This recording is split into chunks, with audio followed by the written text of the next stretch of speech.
Welcome to our channel. Today we how to back up your Crestron Home settings with cloud workflows, full guide step by step clearly. To back up your Crestron Home settings using cloud workflows, start by ensuring your Crestron system is fully updated. Access the Crestron Home interface through your web browser. Log in with your administrator credentials. Navigate to the Settings menu. Look for the option labeled Cloud Backup. Click on it to access the cloud workflow settings. Next, link your Crestron Home account to your preferred cloud storage service. Follow the prompts to authorize this connection.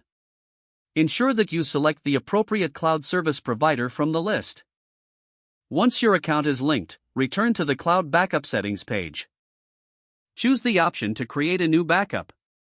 This process will compile all your current settings and configurations. Wait for the system to complete the backup process.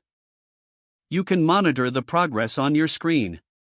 Once completed, you will receive a confirmation message.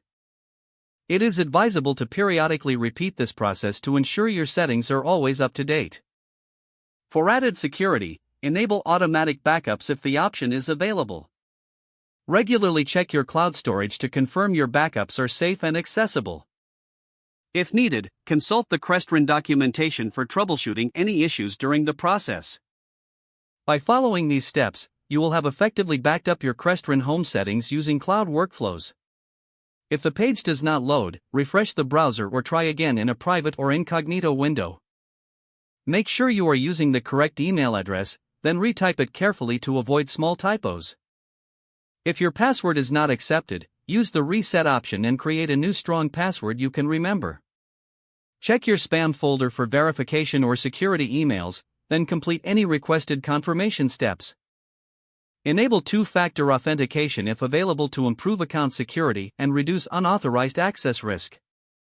After signing in, review your profile details so your contact information and settings are accurate and current. If you see an error message, note it down and try again after restarting your device and internet connection. Log out when you finish, especially on shared devices, to keep your account and payment information secure. If the page does not load, refresh the browser or try again in a private or incognito window. Don't forget to like this video and subscribe to our channel for more step-by-step tech guides.